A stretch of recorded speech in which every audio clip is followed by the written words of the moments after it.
Oh, hey King. Long time no see. I heard you were looking for a budget LPVO. Well, look no further. Old Dad's got the answer.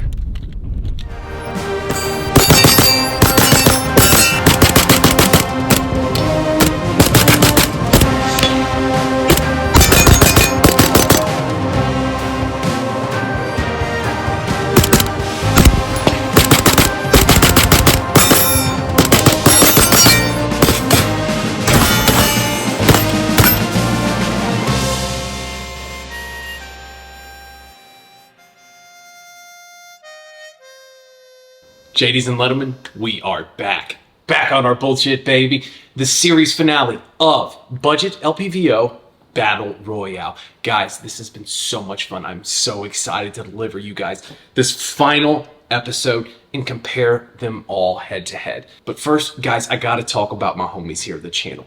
Badlands Munitions Company, based in Arizona right here in the United States. No foreign manufacturing. Small batch, high quality control. 5.56 and 9mm ammunition. Guys, they are loading 5.56 for plinking. They've got match ammo, shell shock technology that's going to get you another 150 feet per second more out of a 5.56. 9mm for self-defense, competition, and training. You name it, they have it. And with code 110SASS, guys, you get 10% off your entire purchase. 10% off. All ammo. That, my friends, is the homies taking care of the homies. No foreign manufacturing, all made here in the United States with United States made components. Badlands Munitions, code 110SASS, you have to check them out. We have gathered the best of the best when it comes to budget LPVOs. We have the Vortex Strike Eagle 1-8, the Sig Sauer Tango MSR, Arken EP8, the SWAMPFOX, Primary Arms, and Griffin Armament. All of these optics are going head to head, and only one can be crowned the king of budget LPVOs. I'm gonna get your eyes behind the glass to help you make the most educated decision possible when it comes to buying one of these budget optics. We're gonna compare the 1 power eye box, max power, the reticle, lume. We're going to talk about the warranty on each of these optics, the build quality, and which of these is going to best suit you. Kings and queens, buckle up. We have a lot of information to unpack and a lot of fun to be had. So guys, yes, there is going to be a lot of information here coming up, but here's the thing. I owe it to you. I owe it to myself. I can't do just some 5-minute review and not give you the quality information, getting your eyes behind the glass. I can't just do a 5-minute review and be like, okay, yep, good, best, worst, done. I owe you more than that. You guys support me. You guys watch me. I owe you my very best, and I'm going to give it to you. I'm going to try and give you my very, very best. So now let's talk about these optics. We're going to break this review down into multiple different categories. And before we get to grading any of them and talking about the performance of any of these optics in that category, I'm going to talk about why it's so important to me and why it should be important to you as the end user of these optics in each category. Let's first talk about field of view and the 1 power eye box. Now, why is that even important? It's an LPVO. Why should I use 1 power on it? Why shouldn't I always just leave it at, like, let's say 3, 4, 5, 6, 7, 8, or max power and shoot off a red dot? There is nothing more consistent and more accurate than getting a good solid cheek weld on your carbine to make good precise hits. Not to mention mitigating recoil and keeping that sight picture open, flat, and crisp. A good LPVO that has a solid 1 power magnification eye box and field of view and sight picture, it's one of the most important features, in my opinion, of an LPVO. And let's talk about why. Shooting an LPVO on 1 power mag, that needs to feel like a red dot. It needs to feel like your Aimpoint T2. It needs to feel like your EOTech. You have both eyes open, and it's a natural extension of your own eye. It's uninterrupted. It's flat. There's no fisheye. All you see is that red dot, and you put that red dot exactly where you want the bullet to go. That is most important. When you go and throw up your carbine, it is imperative to have a good solid sight picture with nothing but just that red dot feel, that natural extension of your own eye, thrown up right in front of your face. Nothing interrupting it. No toilet paper roll tubes, no weird fisheye, no weird convex or concave, looks like you're looking through a magnifying glass. No, it needs to be flat. It needs to be the most uninterrupted sight picture possible. And on 1 power mag, That is how you're going to run your LPVO. How to effectively use your LPVO and get the most out of it is running it on base power magnification 99% of the time until you need a positive identification or you need to put that dot at a precise point of aim. And if you are doing that and you're throwing up the magnification from 1 power to say the max power, that means you have built a solid shooting position, or you have the time to take the 1 second it takes to throw up that magnification lever and again get that good positive ID or that precise point of aim. And LPVO is the pinnacle of a general purpose optic. If you need to run it CQB, it can do that. You have a good 1 power. If you need to make good precise hits, it can do that because you have 8 or 10 power magnification. Now, let's talk about first focal plane versus second focal plane. Let's talk about them. Now, on a first focal plane optic, the reticle is going to be very, very small when you're talking about the base power magnification. And really, to be honest with you, it's not even usable until you get to, I would say, probably 4 to maybe 5 power magnification. At that point, does the reticle start to open up, become larger, and you can actually see the holds. Now, those holds are going to be accurate. Those subtensions are going to be accurate all the way out to your true 0 from 8 power to base power. As long as you can see them, those holds, they're going to put the bullet exactly where you tell it to go as long as you've done your job. But here's the thing. So what I have found running LPVOs, and I've ran them since I'm 2017 probably, that's when I started really getting into them. And one thing I have found is that I am not running an LPVO on any power magnification, really in between base or max. 3 to 4 power, I've never found a time in my life that I have been like, yo, it would be much nicer if I dialed this into like 4.2 magnification. No, not really. Here's the thing, 8 power and 10 power, it's not that much. It's really not that much magnification if you really think about it. With 1 power, I'm gonna be fine out to 200 to 300 yards on IPSC size targets. Only then will I need to crank up the magnification if I need to make a more precise point of aim or PID. We're talking building a stable shooting position, say at a match. You've had the time to throw the magnification lever, get your bipod kicked out, build a stable shooting position, and then I'll crank up that magnification and take my precisely aimed shot. So in my opinion, when it comes to first focal plane and second focal plane on LPVOs, it doesn't matter. I mean, ultimately, it's what you prefer. In my opinion, I will take second focal plane. And the reason being is that 1 power eye box, generally speaking, is going to have a better field of view, a flatter image, and a more crisp sight picture. That's just what I found. That's not saying that all first focal plane optics are going to suck on 1 power, because that's not true. There's first focal plane optics in this lineup here that do a much better job than some of the second focal plane. Now, here's the thing. When it comes to higher range magnification, let's say a 5 to 25 power optic, every single time I'm going to take a first focal plane. I am never going to get a second focal plane optic with a high magnification range. I can run 10 power, 8 power, 12, 15, 16, whatever in that higher magnification range, no problem, because that reticle is already gotten so much larger than it would be on just your regular LPVO optic. Not to mention, with a higher magnification optic, 9 times out of 10, I'm going to be shooting at a distance that's much further than your 10 yards, 15 yards, 50 yards, 100 yards even. 9 times out of 10, I'm going to be shooting from either prone or on some sort of supported shooting position, in which case I can crank that magnification up to 12, 13 power, and it makes more sense because those subtensions are going to be accurate. It's not the case on the second focal plane. So that's as in-depth as I'd like to get on. Ultimately, it's your call. Whatever works best for you guys, whichever you shoot the best with, run it. So let's go ahead and let's get into actually talking about the 1 power on these.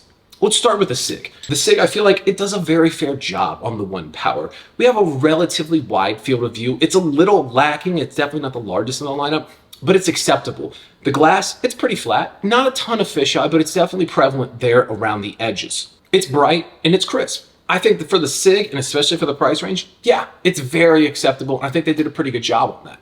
Next, let's talk about the Vortex. The Vortex here is a 1 to 8 power optic, and it's in the first focal plane, meaning that reticle, again, is going to get larger throughout the zoom magnification. I do kind of like that about the Vortex in the sense that a lot of these reticles on here are extremely busy, and they have these huge donuts and like 64 MOA and 32 MOA donut dots around the center dot. I don't need that, not at all. And it's nice that the Vortex doesn't have that. It's just 1 dot right there in the middle. You can't miss it. There's a little bit of fisheye. it does okay. The glass, it's crisp, but I will say it's there's a lot of that fisheye there around the edge, and it feels kind of tight. The eye box is not super forgiving, and what I mean by that is you can kind of do the hokey pokey, trying to find that perfect sweet spot of where you see the entire reticle and the entire field of view in your sight picture. Next, let's talk about the primary arms. Primary arms is not too bad. It's a 34mm tube, and it's a 1-to-10 power optic. One thing I found kind of interesting was that it's a 10 power optic and it's a 34mm tube. It's probably gonna have a really generous field of view. I didn't quite find that with the primary arms. I thought it was a little tight of an eye box, not very forgiving, and it was just lacking, to say the least. I think the glass, it's nice and flat. I don't think there's a ton of fisheye in there. It just feels very tight and cramped in there. I feel as if it's almost like the toilet paper roll effect, if you will. But it's not terrible. It's just definitely not the best out of that lineup. Next, let's talk about the SWAMPFOX. The SWAMPFOX, guys, I find is extremely lacking. There's nothing to write home about here, guys. It's not flat. It's like looking through a magnifying glass, if you will. And there's a lot of fisheye around the edges there. It's just not flat, it's not wide, and it just doesn't seem to do a very good job. You guys can see here in the video what I mean, especially when we compare them all side by side. Moving over next, we have the Arken EP8, which is a 34mm tube, 1-to-8 power optic. Kind of along the same lines as a SWAMPFOX. I find it's extremely lacking. Meh glass quality and just kind of lots of fisheye. Not a super flat sight picture, and the reticle is just massive in your face. And finally, we have the Griffin. So it was kind of interesting. I had no idea Griffin Armament had LPVOs. Super interesting. I was like, well, let's include them because they are kind of a OG brand. You know, they've been manufacturing guns for quite some time. Let's pick those up and add that into the lineup. And I'm not gonna lie, I was expecting kind of a hunk of junk. I was expecting not much, but you know, whatever. Let's give it a shot.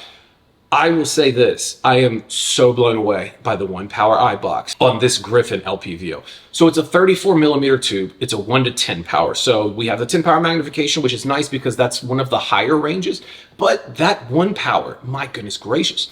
Guys, we have a huge field of view here. It is very wide, and it's a nice flat sight picture. One thing I'll say is, look, we do have a lot of fisheye around the edges, but it's not substantial, and especially it doesn't really encroach on that super flat center picture.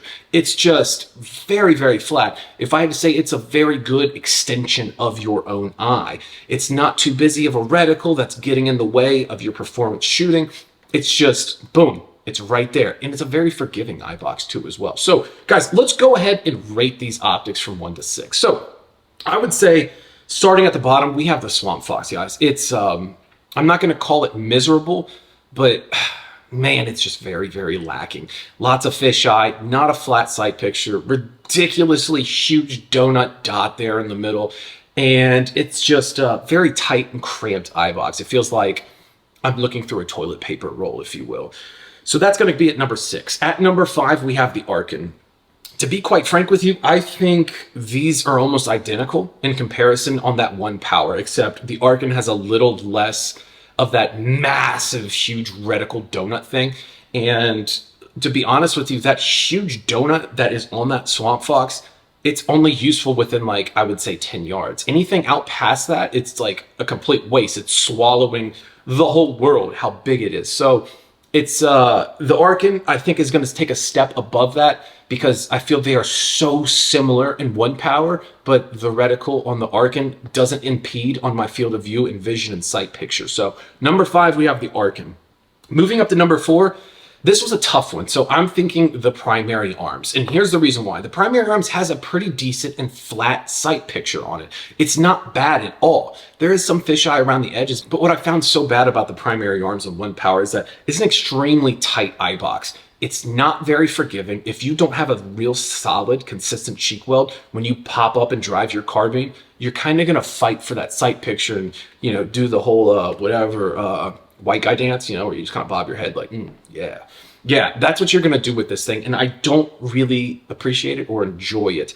The sight picture itself, it's flat. It's just toilet paper roll, guys. It's very, very small, and it's, it feels like it impedes too much on my line of sight here of engaging my targets, if you will. So when I go to draw my carbine and I pop it up to go shoot, I'm both eyes open. I see this target here. Okay, that's my first target. Number 2 target is going to be over here on my left, let's say.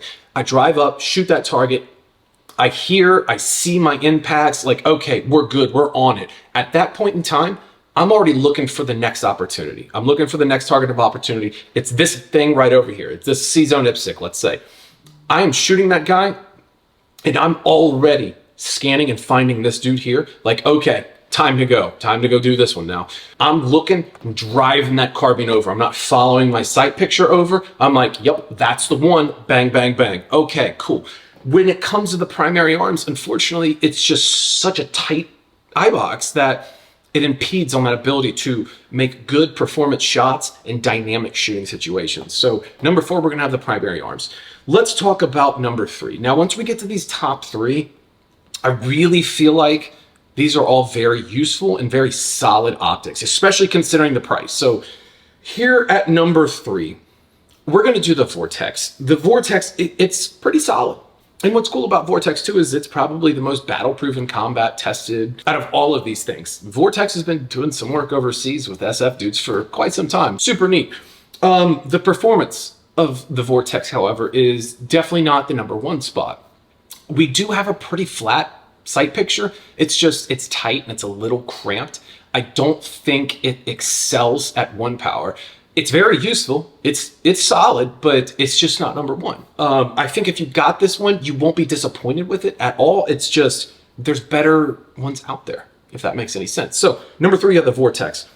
Moving on to number 2, we're gonna do the Sig Sauer. The Sig Sauer actually really surprised me because I've heard some terrible stuff about Sig Sauer's LPVOs and a lot of their more magnified optics, but this one actually didn't do too bad on 1 power. I think we have a relatively flat, a decent field of view sight picture, and it does okay. You know, there's some fisheye and stuff like that, but it feels pretty solid.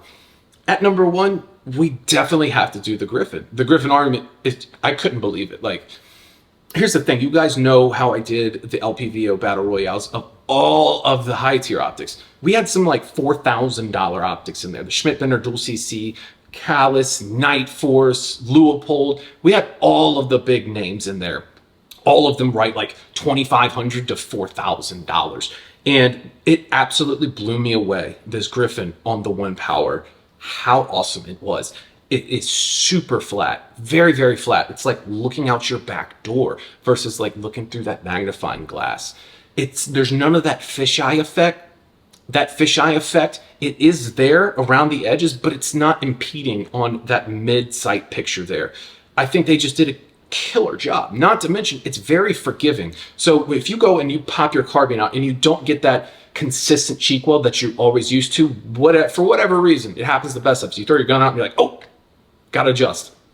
It's okay because it gives you some forgiveness there and it doesn't turn your optic black and it doesn't make it look like it's going through the toilet paper roll.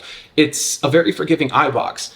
I am absolutely shook how well they handled the 1 power. I can't describe it enough. In these videos that I'm overlaying here, guys, I hope that it shows how awesome that it is because it blew my mind. It really, really did. So that's gonna be the 1 power.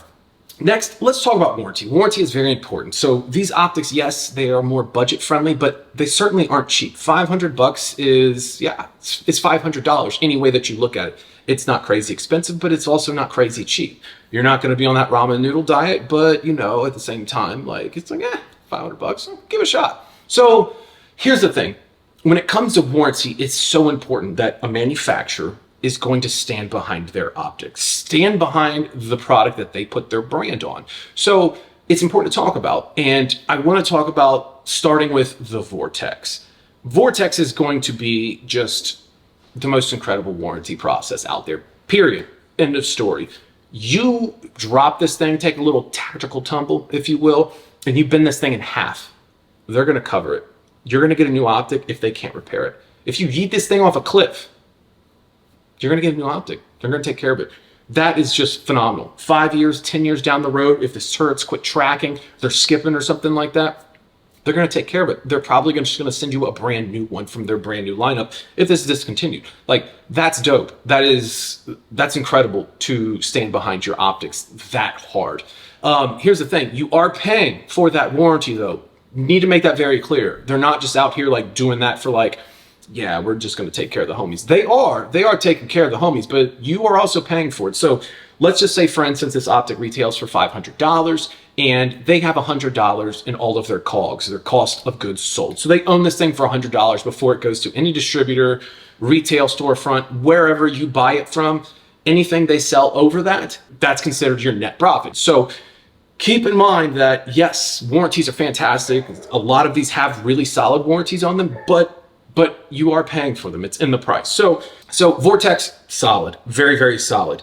Sig Sauer. Sig is an interesting one. Sig has a lifetime unlimited warranty, but a clause on their website is no damage if not maintained. And I don't know what that means exactly. So what kind of maintenance schedule do I need for my LPVO?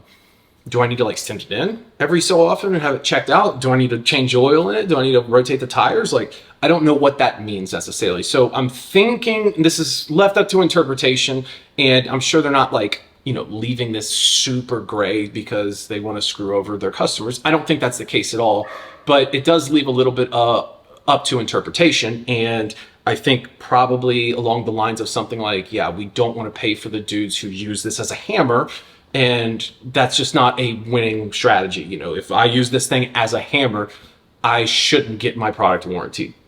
I did that damage myself. I'm using it incorrectly. This is not a hammer. This is an LPVO. So a little interesting that it's not super black and white, but I get why it's that way. Next, let's talk about the Griffin. The Griffin is also probably the most interesting one. So you have a lifetime warranty on manufacturer's defects. So they're going to stand behind their workmanship. If they get something in that seemed fine and passed quality check, but you know, whatever, let's say a year down the road, the purge was wrong or something, or the turrets are messing up or something. If there's something wrong with it, they're going to take care of it. That's great. Every manufacturer should stand behind their product, such as Griffin. But they have a couple little like clauses in there that are worth talking about. So there's 2 year on the electro optics, and I would assume that might mean the red dot sights, but also I don't know because it doesn't actually explicitly say. And so I guess when it comes and moves over to their LPVO lineup, I'm assuming like if the red dot goes bad, you only have 2 years on that. I don't know for certain. And I just want to talk about this with you guys so you know what you're getting into if you decide to get XYZ product. And then they have this little clause in there too, which is kind of interesting, kind of nice, but kind of interesting. So they will cover 70% of the repair cost on something. So if you take your tactical tumble and you crack the glass, whatever, the max that you will pay is 30% of the total RO, which is a repair order. So if it's let's say for simple math, if it's $1,000 to fix XYZ optic, the most you're going to pay is $300. So that's nice. That is lifetime. That's solid. Everybody can appreciate that for sure. But, it's definitely not on par with, let's say, Vortex's. Primary Arms. Primary Arms just recently changed up their warranty, actually. So their new warranty, which is included, I think it's after like 2020, 2022. Please don't quote me on that. It's very close to that. One of you guys, I'm sure, will correct me. That's a lifetime transferable warranty. So if you sell this optic to your homie and he has a problem, well, you didn't, they're going to cover it. So heck yeah, that's awesome. Thank you, Primary Arms. It doesn't cover any like accidental damages though. So that tactical tumble that you take and you bust off a turret or the loom cap, yeah, that sucks. You are not going to be covered. They're probably going to cut you a break on repairing it.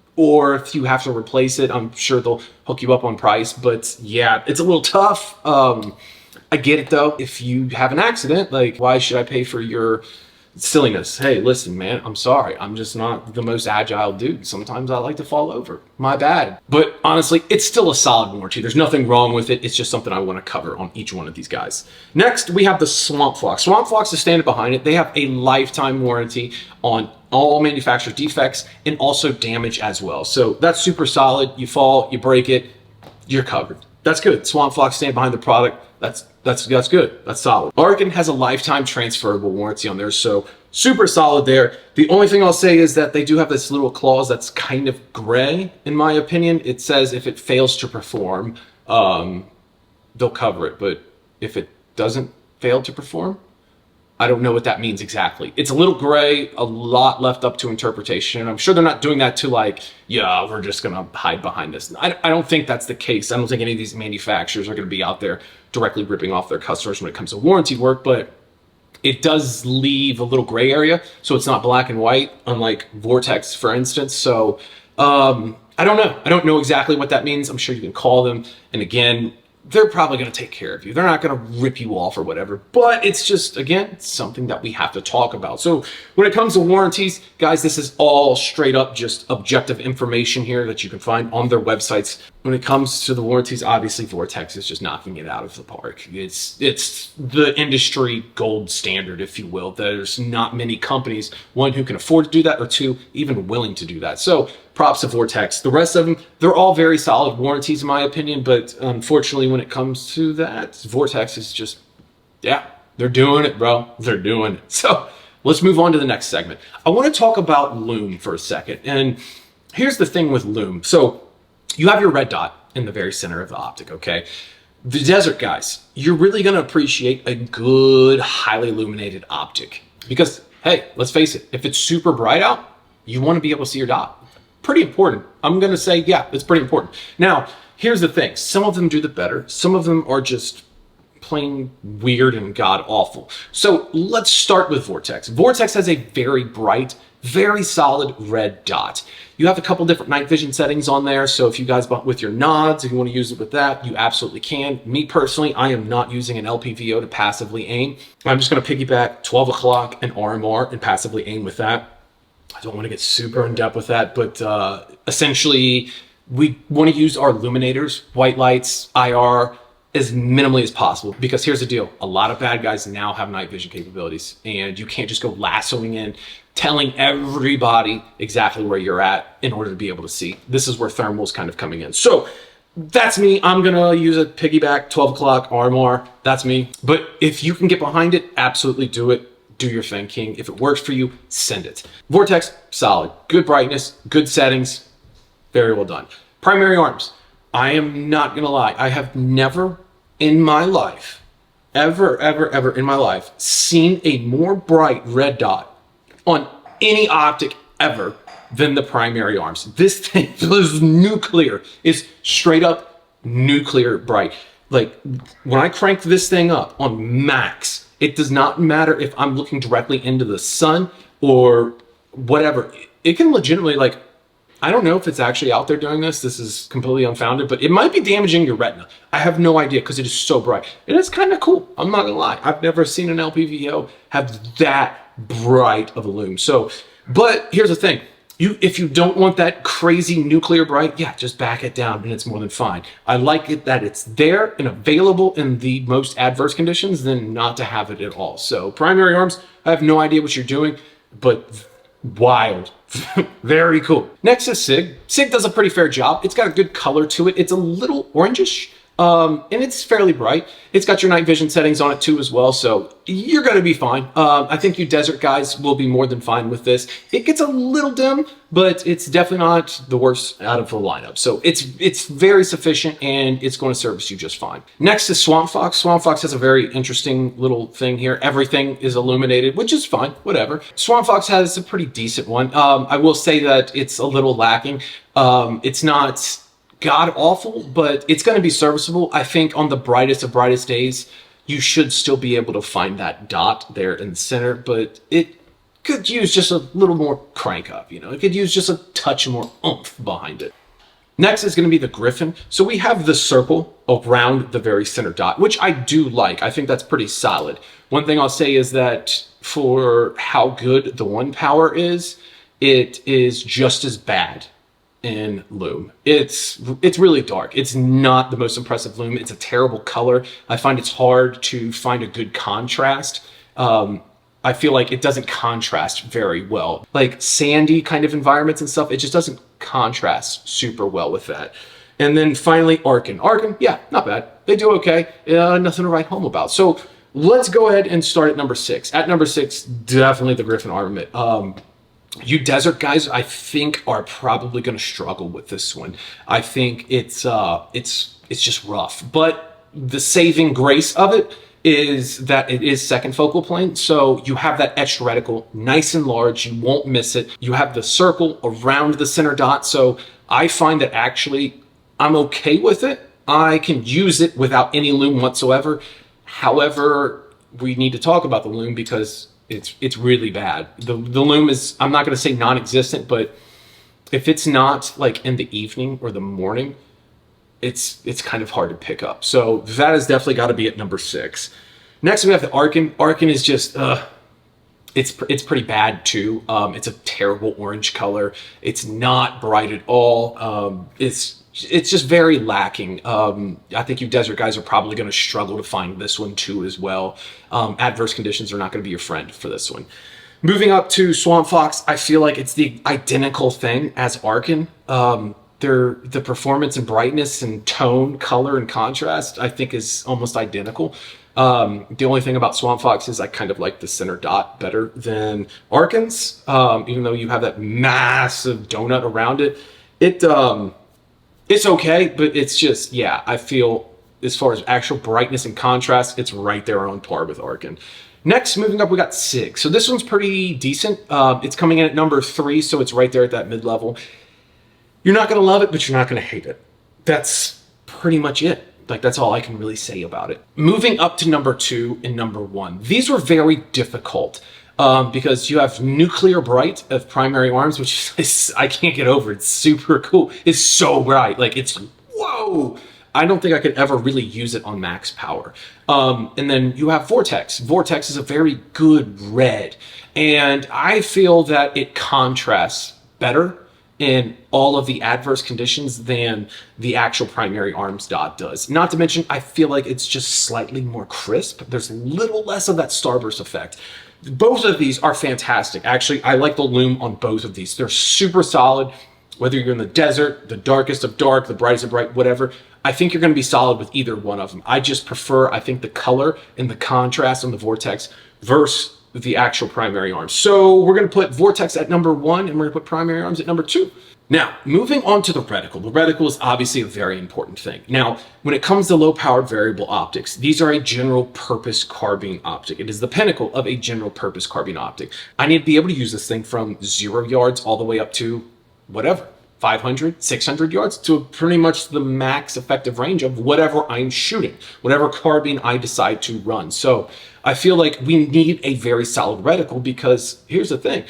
These guns are very capable. A 14.5-inch gun is a very capable gun. You can make good, accurate hits 600 yards with a 14.5. Like, that's not that hard. So we need a reticle that's going to get us out there. So in the video here, I bought what was available. Now, it wouldn't be fair to compare all of these optics to the reticles that I have here in the video because I'm just going to be honest with you. Actually, I was sent one of them wrong. I think it was the SWAMPFOX. I ordered SWAMPFOX in their mill reticle, but they sent me a BDC, so I'm just like, it's okay. Accidents happen, not a big deal. I'm not going to like put you down for it, but like, I wanted to show your best one. So here's what we're going to do. We're going to take them off their websites, all of their mill reticles. That's what we are going to compare them against. Some people shoot MOA, some people shoot mill, some people like BDC. I think for the sake of it, most people are running mill, and you know, and that's what I prefer too. So that's what we're going to compare them against. So first one we're going to start with is the Griffin Armament. This is a very basic, very straightforward mill reticle. Couple things it does very nice. First, you have the very center dot there surrounded by that circle. I find this is really solid. It's a good option. That way you can use it CQB style, or it's not too in the way for your long range shots. So using it on the 1 power, it makes a lot of sense. You have that heavily etched reticle in there. So if the loom isn't super bright like the Griffin is, it's still useful. I would say my favorite part of the Griffin reticle is just how simple that it actually is. It's not like that super tactical Christmas tree, which some people do prefer. On an LPVO, I don't find that I need a bajillion different holds put in my face. There's just so much information on there. And with a general purpose rifle, I don't know necessarily if I need that super sniper precision, because here's the thing, I'm probably not using this optic on a gun that is much more capable than 600 to 800 meters. So if I need 80 bajillion pieces of hold information in my face, Well, I'm probably going to be using a different gun, and it's going to be a totally different mission. So I find that the Griffin does this very well. It's very simple, very straightforward. You can't use it wrong. Simply put, it's the perfect blend of what you need in minimalism. Next up, we have the Vortex 1-8 Strike Eagle. We have a first focal plane reticle here, meaning the reticle is going to get larger throughout the magnification range the closer you get towards max. When you back it down towards base power, yes, it's going to get smaller. So on base power magnification, like we have it here, it's very simple, super straightforward. You have your red dot there in the center, your 3 lines there to kind of help you line up. When we crank this up to 8 power magnification at the max, we have this kind of huge horseshoe-esque big red blob.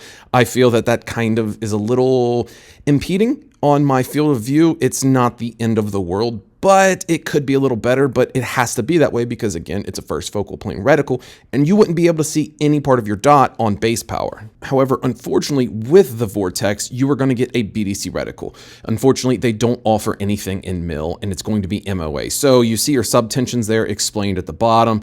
Those are your yardage marks there. It does have a couple wind call holds there, 5 and 10 miles an hour. My personal opinion is give us some options, at least give us a mil reticle. It's not that hard to do. All of these other optics do offer it, so I wish they did. Unfortunately, they don't. If you want this optic, you're going to have to learn to use a BDC reticle that the Vortex does provide. Next up is going to be the SWAMPFOX. In the video, unfortunately, they sent the wrong one. We got their BDC reticle, and we didn't get the mil like I had requested. Not a big deal. Here's the mil reticle. So it's pretty simple, very straightforward to use. It's very similar to the Griffin. However, there's less numbers on there, so the quick math, quick reference stuff where it says 2, 4, 6, 8, and 10, unfortunately isn't there. You just have 5 and 10. It's really not the end of the world. However, it would be nice just to throw those on there for very fast, quick reference. Hey, I'm at 2 mil. Hey, I'm at 4 mil, so on and so forth. Again, the reticle is very minimalist, which I do like on an LPVO. If I was looking for a higher magnification range, something like a 4 to 20, 5 to 25, I would want more of that tactical Christmas tree. But again, because it's an LPVO, it's probably going to be a 5 to 600 meter weapon that I am putting this optic on. I think it's more than sufficient and it's minimalist, not too much information in my face. Next up is the super tactical Christmas tree from Primary Arms. I actually didn't even know this thing existed until after buying the optic and doing all of my research on it. Unfortunately, I had no idea this existed, and I bought the very simple one. This right here is a mil reticle with the super tactical Christmas tree. I'm not gonna lie, this reticle is dynamite. Here is the thing.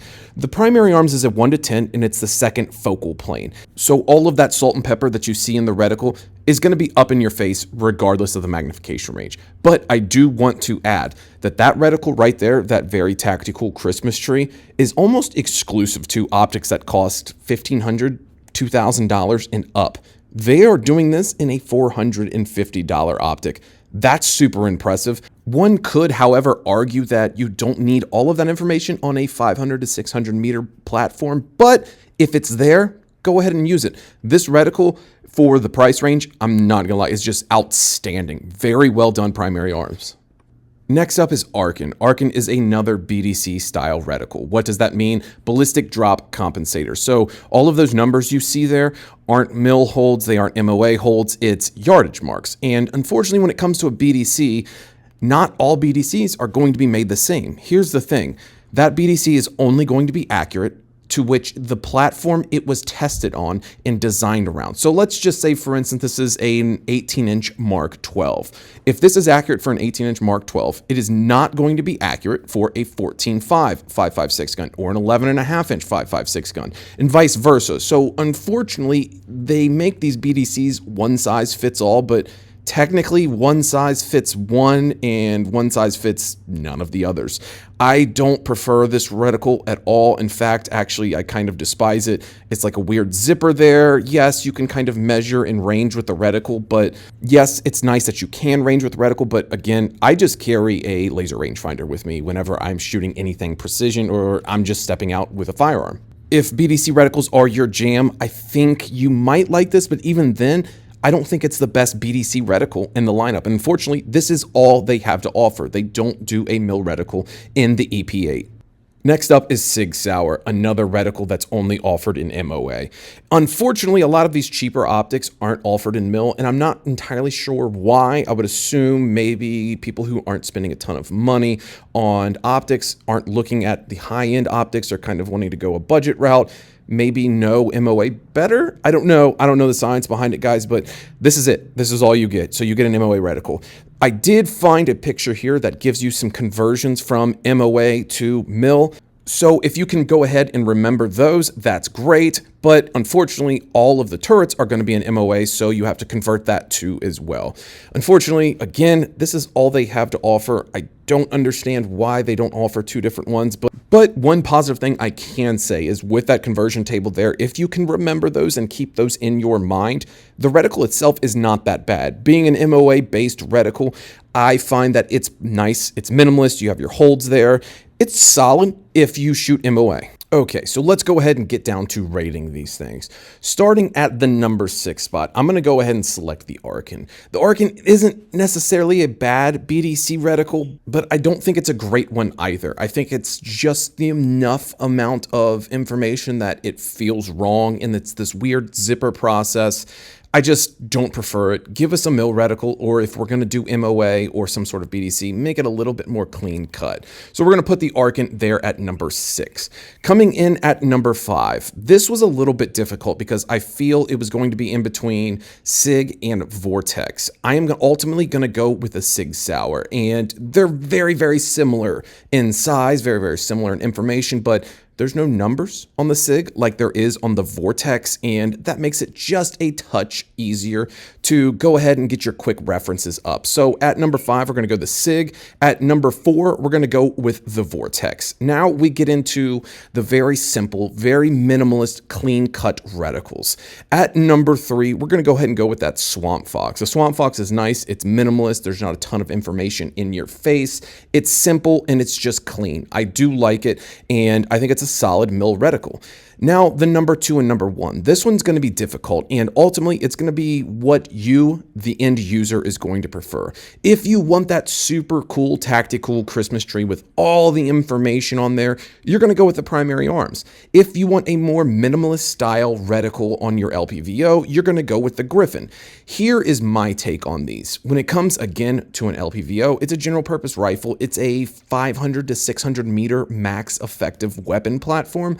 I don't need all of the super cool tactical information that the primary arms has.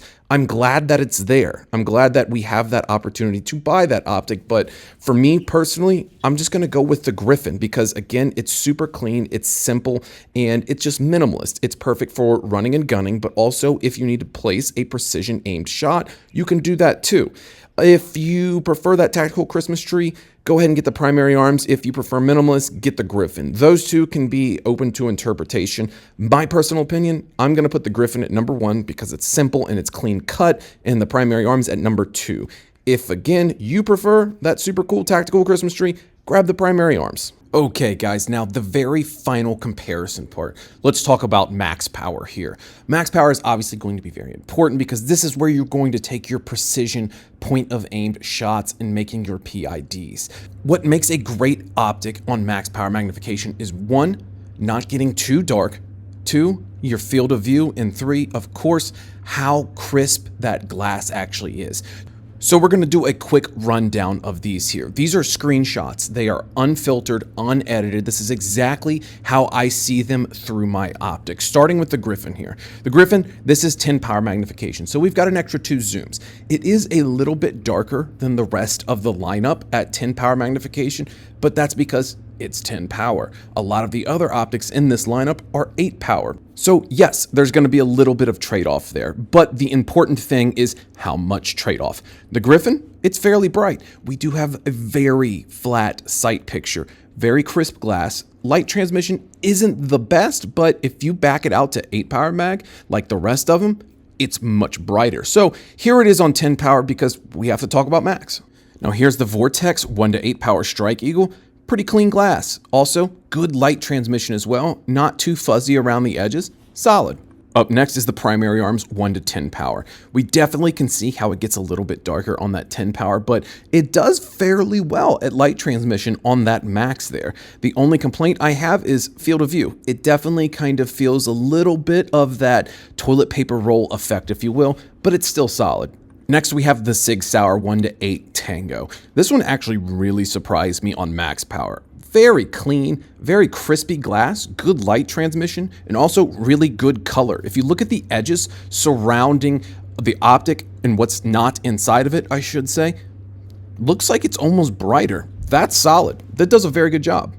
Next up is the Arken EP8 1 to 8 power. This one here, for 8 power magnification, I gotta say, it's kind of dark. While the glass isn't terrible, we have a relatively crisp sight picture. The light transmission is just very much lacking in my opinion, and it kind of feels a little bit of that toilet paper roll effect. Next up is the SWAMPFOX. This is a 10 power optic, so naturally it's going to be just a touch darker.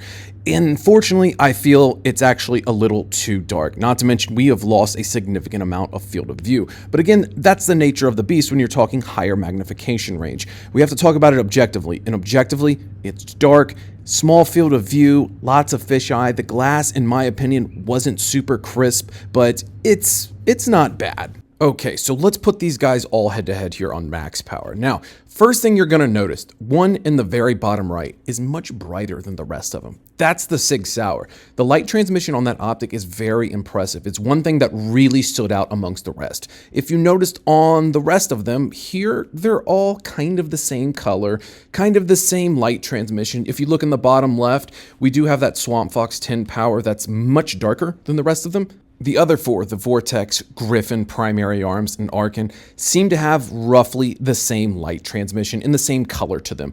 So let's go ahead and rake these things head to head. I would say starting at number 6, we have the SWAMPFOX. Visibly, you can see the difference here, guys, how much darker it is. All of the video that was taken here was all within 5 minutes of each other. I even waited a few minutes in between some to make sure that the lighting conditions and the cloud coverage was the same. So looking at it here, it's obvious, guys. Number 6, we have the SWAMPFOX there at the bottom left. Moving into number 5. Here's the thing. This is an 8 power optic, so it is a touch brighter than the other two 10 powers, but I feel ultimately the Vortex is probably there at number 5. It's clean, it's crisp, it's a good sight picture, but we do have a little bit of fisheye around the edges, and it's not perfect. It's just not top 3 or top 4 material.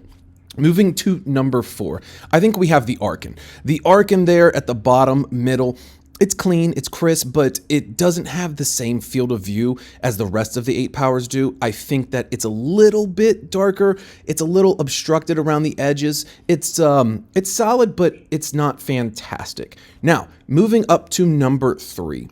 I think we have the primary arms. The primary arms, you can tell how much less field of view that we do have compared to the other 10 power magnification. The real biggest gripe that I have with it is just that the field of view, it kind of sucks. You have that toilet paper roll effect, and you have a little bit of fisheye on there. But I will say, it being 10 power helps some, not to mention too, the glass, while it does have some fisheye around it, what you do see and you focus on is very nice. It's very crisp with good light transmission, especially for being a 10 power optic. Next, this is a difficult one. So it's in between the Griffin and the Sig Sauer. Here's the thing.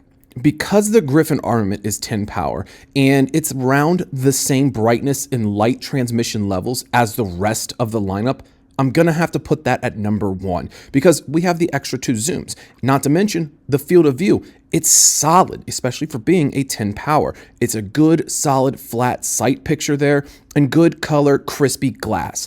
Number 2, obviously, being the Sig Sauer. It's very bright. They do a fantastic job of light transmission, but it's an 8 power optic, and if you notice and you look around those edges, we do lose a little bit of field of view there, and it's kind of fisheye effect. So yeah, we have to put that at number 2. Very, very bright, but there's also some cons against it.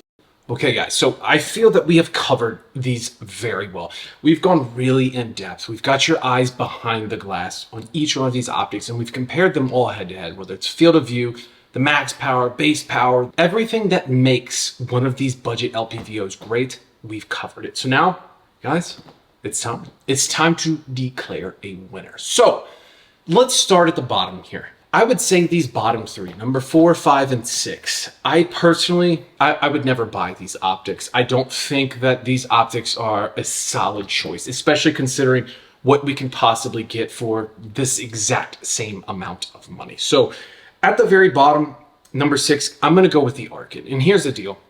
The Arken isn't a terrible optic. I think it's a serviceable optic, but I think it just lacks quite a bit. We have a very meh one power eye box. In fact, it's kind of miserable. The reticle choice, well, there's only really one. So we're going to have this BDC MOA reticle. I think that it's just meh. I don't think in 2025 that we need a BDC reticle any longer. I don't think anybody's been using a BDC reticle in any serious capacity past like the old school hunters of 3 to 9. And here's the thing. A BDC reticle is only good for one exact carbine with one exact bullet. Not everything is going to be exactly the same. You run an 11-inch carbine and a 16-inch carbine, they're going to have different points of impact at 200, 500, 600 yards. So a BDC just doesn't make any sense whatsoever. It doesn't have very good loom. The build quality seems decent, but ultimately it's probably the one I would least recommend. So at number 6, we are going with the Arken. Coming in at number 5, guys, we have the SWAMPFOX. The SWAMPFOX isn't a god-awful, terrible optic. It's a serviceable optic, but for what else we can get for the $450 to $500 mark, there's just much more performance available for the exact same cost.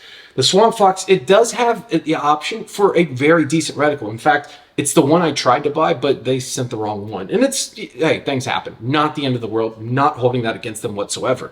It's just the pure performance of the SWAMPFOX optic is just meh. Lots of fisheye, weird, but we have a very meh sight picture. That one power is very much lacking. I don't mind the reticle option for mil. I think it's solid. Again, that's the one I ordered, but unfortunately, things happen. I got the wrong one. I'm not holding that against them there because it ranked very high in reticles, but the overall performance is just, it's lacking to say the least. I don't think that on max power, 8 power, 10 power, or 1, it does anything super well. It kind of lacks in loom. And it's just not my first choice when I'm thinking budget LPVOs in pure performance. So at number 5, we have the SWAMPFOX. Moving up to number 4, this one was really tough because really it could have been number 3, but it could have been number 4, and the number 3 could have been the 4 could have been 3. I don't know, boy math. Sorry, I'm a little autistic. Bear with me. But at number 4, I think I'm going to do the Sig Sauer, and here's the reason why. It didn't have a bad one power eye box, and the loom wasn't terrible. I think the reticle choices are just pitiful. I do not like the reticle choices. There's not even mil available. I can only find MOA, and the MOA reticle was just really bleh. Just, again, doesn't make a ton of sense. I don't enjoy it whatsoever. It had decent performance on one power. In the max power, it wasn't terribly bad. I don't think the quality of glass was that bad either, but there was just too many limiting factors of field of view and reticle choices to make me feel like that's the one for me. I would say if you wanted one of these optics because it looks cool or you like Sig Sauer as a manufacturer, I think it's okay. I think it's a serviceable optic. There's no ifs and buts about it. You can get some work done with it. But the fact that we have one reticle to choose from, and it's not a choice, it's Henry Ford. You can have it in any color that you want. It's just got to be black. It doesn't work. That's not going to work for me. I need an optic with mil because that's how I learned. Now, that's not to say that you can't get a ton of work done with this, but it's MOA and it's a BDC. It's just, yeah, we got to put it at number 4 because at number 3, we have primary arms. And primary arms, for what they are lacking in field of view in that performance there, they have by far the best reticle option out there available, period. That reticle is pretty much exclusive to like $2,000 and $2,500 and up optics, but they've got it in a $450 optic. That's solid. That is absolutely dynamite. Not to mention, it's a 10 power optic as well. That's why it's going to be ahead of the Sig Sauer. I think both of those optics, they could have flipped either direction because the performance of the primary arms in one power is lacking and it's not nearly as good as the SIGs, but the SIG again has terrible reticle choices while the primary arms has awesome reticle choices. We have to do that. Primary arms, awesome company. It's a 1 to 10 power. It's a little lacking in one, but at 10 power, it's not too bad. And we have a dynamite reticle with nuclear bright loom. So at number 3, we have to put the primary arms. Very solid optic. If that is your choice and you like primary arms, which I do, I would recommend you get that one. It's solid. Any of these top 3, they're going to be solid. Guys, that leaves us with the top 2. We have Griffin Armament and we have Vortex.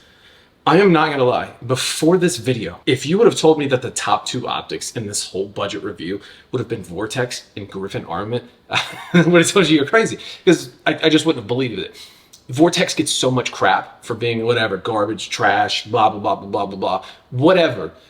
And Griffin Armament being an absolute nobody in the optics game, like, I had no idea. I was literally like, I don't know, 3 months ago did I find out that they did that. And that's how long I've had these optics and testing them. So if you would have told me that in the beginning of this video, I thought you're crazy, but I don't know, here we are. So both of these optics, guys, they are super solid. Both of these optics have good, solid reticles. They both have very crispy 1-power eye boxes, very flat, minimal fisheye, good field of view. Their highest power magnification, super solid. Both of them, I feel like, are very solid and very surprising, punching well above their price range, in my opinion. But we have to declare one to be the winner. And guys, I think honestly, it's clear. The clear choice is the Griffin Armament.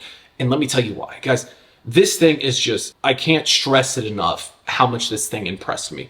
It's mind-boggling. The 1 power, it's just so flat. It's so wide. There's minimal fisheye to it. It has a good reticle. It's 1 to 10 power magnification, so you get those extra 2 zooms. It's just, all around, it's a solid optic. It has good turrets on it, the locking system, painted very bright, very plain to see exactly where you're at if you dial dope with your LPVOs. It's just solid. It absolutely blew my mind. Here's the thing.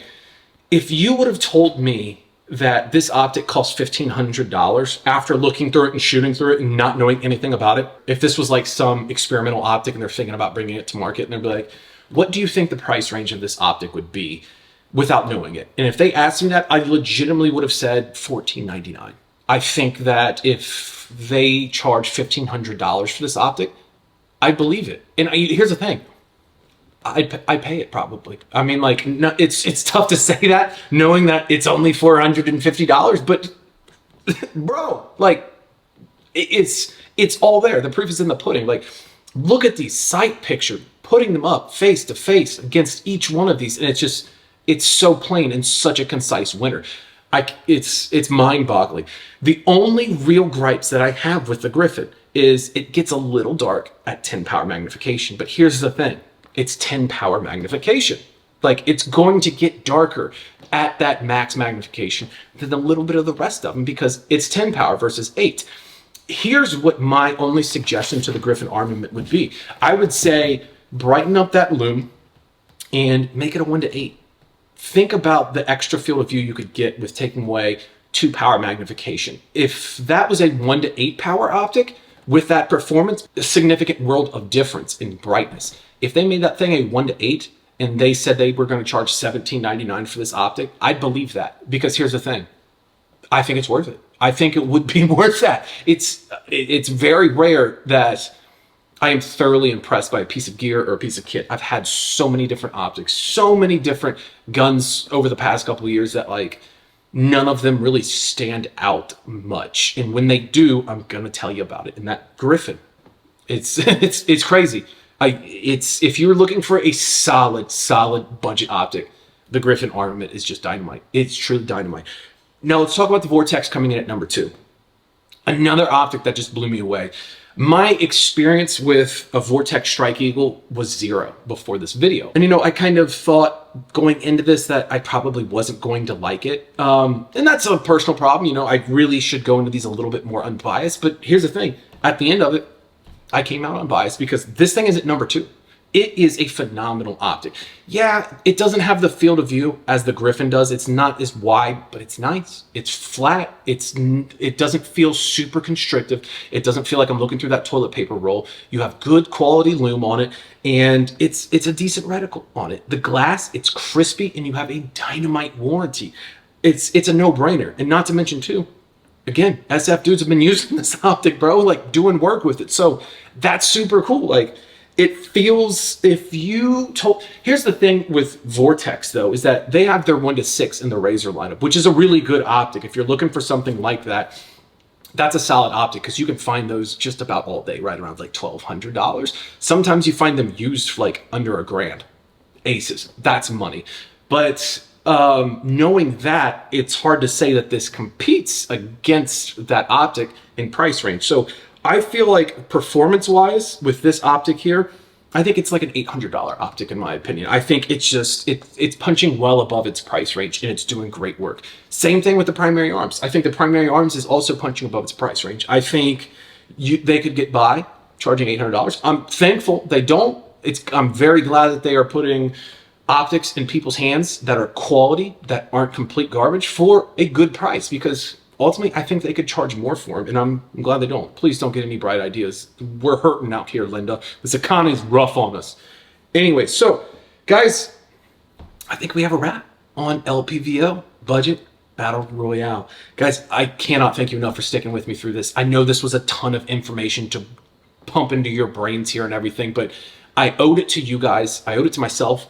I owe it to the manufacturers, you know, that I paid for. You know, I bought these optics from them. Like, I guess I don't really owe them anything, but if I'm going to do a review, I'm not going to half-ass it. I'm not going to make this a 5-minute little review saying like, yes, good, best, worst, done. Okay. I'm going to tell you why, and I'm going to get your eyes behind the glass, because King, you deserve it. If you support me, I'm going to give you the best I possibly can. That's all there is to it. So, gentlemen, we have a wrap. With that being said, run your gun, not your mouth. We'll catch you next time, you handsome devils.